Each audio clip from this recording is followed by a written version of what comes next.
박술려 마담님, 가난했던 시절 나에겐 식모살이밖에 답이 없었다. 예, 제가 올해로 한복일의 길을 걷게 된 게 40년하고도 7년.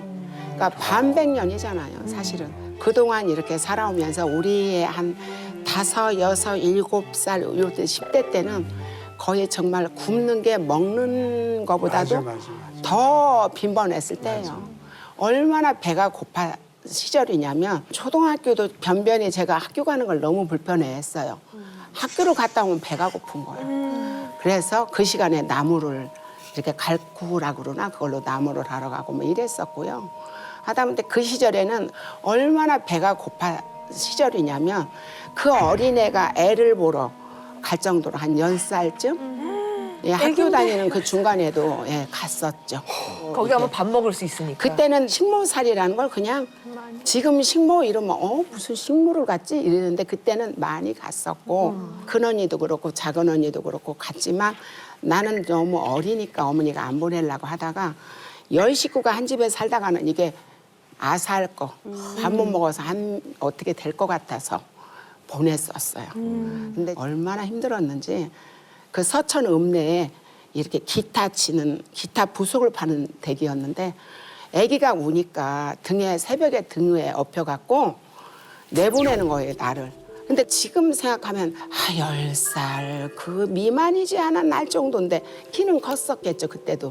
그러니까 이제 식모살이를 보냈겠죠. 근데 그 아기가 뭐를 알겠어요. 그럼요. 근데 너무 우는데 어떻게 그 아이를 솔직히 달래야 될지 방법이 몰라. 진짜 엉덩이 지금 너무 선명한 게 엉덩이를 막 울지 말라고 막 꼬집고 싶을 정도. 그러니까 이제 어머니께서 이제 서천 장에 오셨다가 나를 돌아보러 데리러 오셨다가는 내가 막 우니까 가서 굶어 정말 잘못하더라도 우리 가자 이러고 나를 데리고 왔죠. 데리고도 오셨지만 내가 따라왔죠, 어머니. 예, 그렇게 어린 시절을 집에 대한 그리움보다도 나는 배고파서 그랬는지는 모르지만 지금 생각하면 신기해요. 왜 집에 대한 그리움을 나는 안 가졌지? 그러니까 뭐 5분, 10분 거리에 부동산이 있어도 가보지도 않고 그냥 오로지 그냥 집착을 한복에만, 비단에만 했죠. 예, 이 비단이 중국으로 넘어가면 안 돼. 우리나라 비단을 가지고 있어야 되는 사람은 나야 막 이래가면서 그랬고 진짜 조각 비단 하나도 막 모으는 데만 제가 이렇게 살다 보니 이사를 거의 10번을 넘게 다녔었죠. 집 없는 사람이 어떤 건지도 알았는데 왜 집을 융자라도 얻어갖고 집을 살려면 얼마든지 살 수 있었거든요. 그쵸. 지금부터 10년 전에 우리 남편이 그러셨어요. 조금 먼 거리에라도 우리가 집을 좀 사자. 하나 마련하지 그러냐. 근데 그때는 아니 집을 왜 사야 돼? 비단은 지금 안 사면 때가 다 넘어가니까요. 특히 중국으로. 근데 지금 안 사도 집은 언젠가는 사지? 그래갖고 한 1, 2년 전에 이제 집을 보러 다니다 보니까 천지가 개벽처럼 내 능력으로는 이 집을 살 수가 없네. 그런 생각이 드는 거예요. 겉으로는 너무 화려하지만 나의 50년 세월을 이렇게 한복에다가 바쳤는데 결국은 이 집은 먼 길이 됐더라. 또 여기서 이런 말씀을 하시는 분이 계실 거예요. 전원주택 있지 않니? 근데 전원주택은 정말 내가 어디 외부를 절대 못 나가거든요. 여행을 못 가봤어요.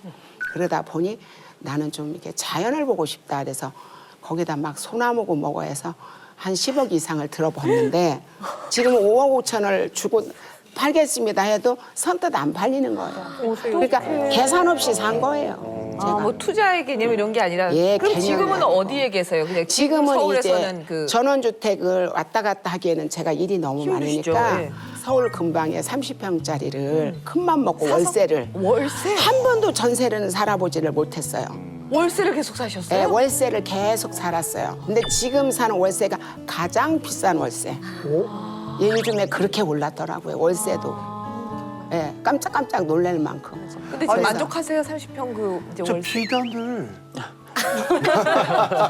비단 좀만 팔아도 근데 지금 우리나라 실정이 결혼하는 신부 신랑들이 명품은 살지만 한복에 대한 관심이 없는 거예요. 다 배워야지. 결혼할 때도. 그렇죠. 결혼할 때 예전에 일륜지 다 한복을 했잖아요. 근데 지금 다 그럼요. 내려가지. 그렇게 해서 그런 것을 볼 때 아 내가 진짜 열심히 살았는데 결국은 한 울음만 깊이 파다 보니까 주변을 못 돌아본 거예요. 그런 후회가 아주 크게 남아 있는 사람입니다. 선생님.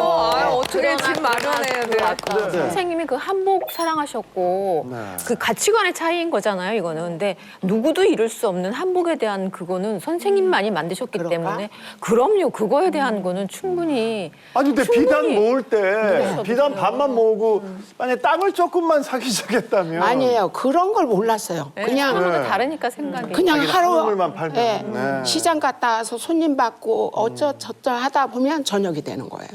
그러면 이제 운동을 가야 돼요. 제가 당뇨가 있으니까 항상 약에 의존하자마자 해서 1시간씩 뛰고 이것도 또 인생의 또 시간이더라고요. 그래서 그 비단은 그게 희망이었는데 지금은 비단은 무게가 됐어요. 비단이 얼마나 어디에 있나요 지금? 굉장히 많이 있어요. 저희 뭐 비단 곳간에도 있고 비단 고가. 또 사실은 그런 것들이 외국에 가는 거는 나는 슬프다고 생각을 하거든요.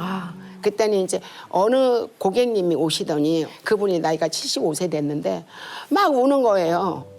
이건 나라에서 해야 될 일이야. 그러니까 무너져. 왜 박 선생님이 이걸? 그분이 울어.